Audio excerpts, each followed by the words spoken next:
Lease violations, no matter how small, should never be ignored. Addressing them quickly is critical to maintaining order and protecting your investment. Whether it's unauthorized pets, late rent, whatever it might be, lease violations can escalate into bigger issues if not managed early and professionally. Letting these violations slide sends the message to your tenant that rules don't matter. This can lead to more problems, unhappy tenants, and legal complications. So let's dive into how to address lease violations effectively. So story time, which I often like to do on these solo podcasts.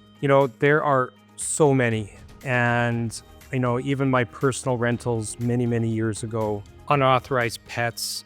You kind of like picture this. You go to your property, and this is a true story, and you drive around and you're like, oh, there's some yellow snow here. Winter, obviously. Knock on the door to get the rent. You hear a dog barking. Dog? What dog? I don't remember approving a dog. So you go there and you knock on the door. Hey, so-and-so tenant, what's going on? Like, oh yeah, this dog is, and you're going to get an excuse. It's my sister's and I'm just dog sitting it. It's only here for the day, whatever it else might be. And you're thinking to yourself, okay, but there's a lot of yellow snow outside. You come back a few weeks later, dog is still there. Now, you have two choices. I made the wrong choice. I'm like, well, they're a really good tenant. They paid their rent on time for the last 3 months. I'm just going to let it slide. I didn't get a pet deposit, which is another episode. Didn't give them a warning letter, and continued to see the degradation of the property. I'd go there again and there's a little bit of damage to, drywall.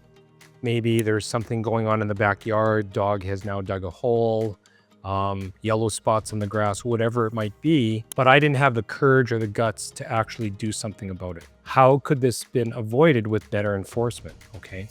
So this episode is all about identifying those common violations. Okay, so examples could include, like I said, unauthorized pets, unauthorized occupants, noise complaints, even missed rent payments. There are provisions for that.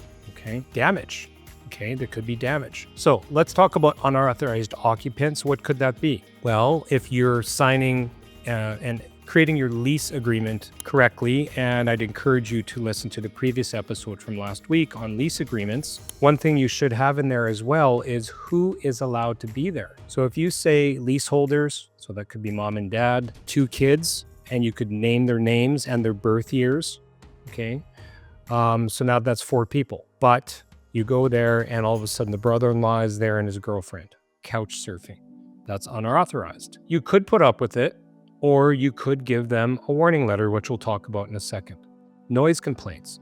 In the Schedule A rules and regulations that we talked about last episode, I talked about putting in a clause to say what is acceptable and what isn't.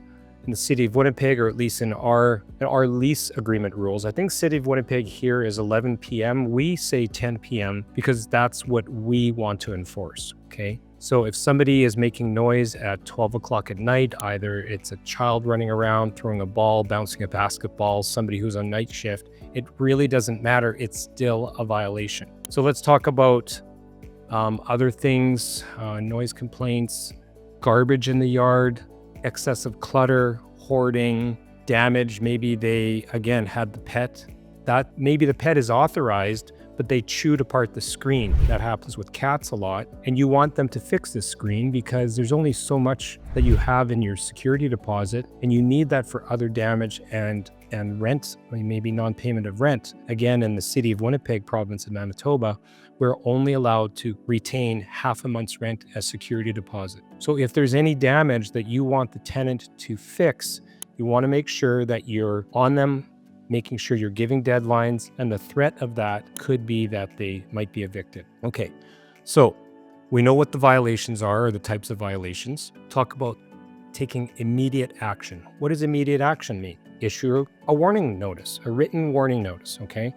Now, I want to be very specific about this, especially for my listeners in the province of Manitoba, but I am very confident that the rules are going to apply to whatever province and state you're in. A properly written warning letter in Manitoba must have the violation. It must have Something along the lines of it must be corrected by and a date it has to be corrected by, or if it's not that type of thing like noise, if this happens again. So you want the infraction, the deadline, and the consequence. Okay, very important. What is the consequence? Your tenancy agreement, your lease agreement could be terminated. Okay, if you don't have those things in the province of Manitoba, it's just a piece of paper, a napkin that you happen to write a notice. Don't text it to the tenant. Don't have a phone call and say, hey, you've been bad, I want better behavior. Issue them a written notice. The most obvious reason for doing this is it's evidence. It's evidence that you can use in a court of law or a hearing or whatever government body is adjudicating your state or province. Because when you want to, so the first step is issuing the written notice. Again, the infraction, the infraction, the deadline, and the consequence. I'll give an example. Infraction is you notice that there is junk in the backyard. Okay, so the letter could say, Dear Mr. and Mrs. Tenant, upon a casual inspection driving by the neighborhood on January 25th, 2024, 2025, whatever, I noticed, or it was noticed, that the following items were in the backyard. Broken barbecue, broken furniture, 3 patio chairs, whatever it is. Be very specific. This letter is a warning letter to inform you that the above items must be removed by, maybe you give them 2 weeks, whatever it is. Failure to remove those items by said date may result in, or you can say will result in, may result in termination of your tenancy agreement, termination of your lease agreement. If you have that and you've served it on the tenant, then when they don't comply, so now obviously you go past that date, you notice that the garbage is still in the backyard, you take a time and date stamp photograph, so now you have your letter. You've got the warning letter, and preferably you actually have the infraction too, if it happens to be something that you can take a picture of. So you've got the garbage in the backyard, you send them this warning letter, you re-inspect after that date, and now you have a time and date stamp photograph with said material still in the backyard. And now you are in a legal position to evict. You don't have to evict, but you want to put yourself in a legal position to evict. And that's exactly what we do for our clients in our management company. Like, think about this for a second. If my client has something like this that happens, it's my duty and responsibility as a responsible property manager to give them the choice to evict or not. They don't have to evict. It could be winter. They might have had a good friendly relationship with a long-standing tenant, and it's a one-time thing. But imagine if you don't have that choice and then it goes sideways on you and now you don't have anything. Or worse yet, you had that chance and they violated it and they never violate again, and then they become the nightmare tenant that's disturbing the neighbors and doing all these things, but not doing quite enough to get evicted. So you want to be able to jump on that. That's what we mean by immediate action. I have a section here to remind you to keep records. So we talked about that a little bit. Document all your communication. It could be text messages, phone calls, giving them the letter. Maybe you want to post it on their door and take a picture of it. That's time and date stamp, so you can prove that they got it. You might want to document in an email. So the way we do things here is when we're sending a warning letter, we want to make sure that we're having a conversation with them, letting them know what's happening, because usually you want to hear their side of the story, okay? You want to make sure that maybe it's a duplex, maybe the upstairs tenant is saying that the downstairs tenant is making all this noise, they're smoking marijuana.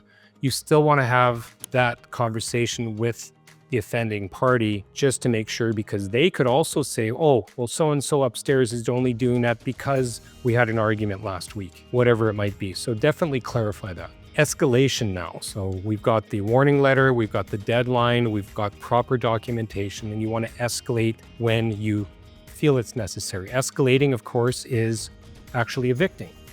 Now, I will talk about this in a future episode, but at least in the province of Manitoba, and again, I'm sure you have this in your jurisdiction, you want to consider mediation when you can, okay?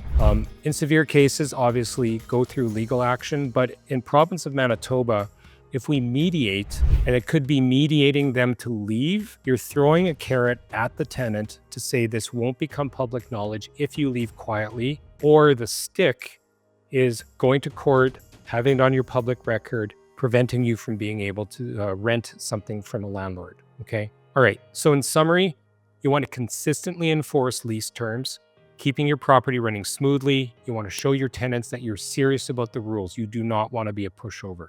A lot of you have reached out to me. This is a really, really popular topic. I get questions about it all the time on social media. People are always messaging me. So I thought what I would offer from our company is a free download for our warning letter template, okay? It's a great resource. You want to document. It's modifiable. So you can put your tenant name, your name as landlord, the different types of violations. And you want to put maybe even your letterhead if you have a company name or whatever name you're calling your rental portfolio. The more professional you have it, the better it is. Obviously, take a picture of it, keep a copy, make sure it's signed, so that when you are serving it on them, you want to make sure that you have a copy of that letter to be used in a court of law. So click the link below in the show notes and you can grab that. Thanks for watching today.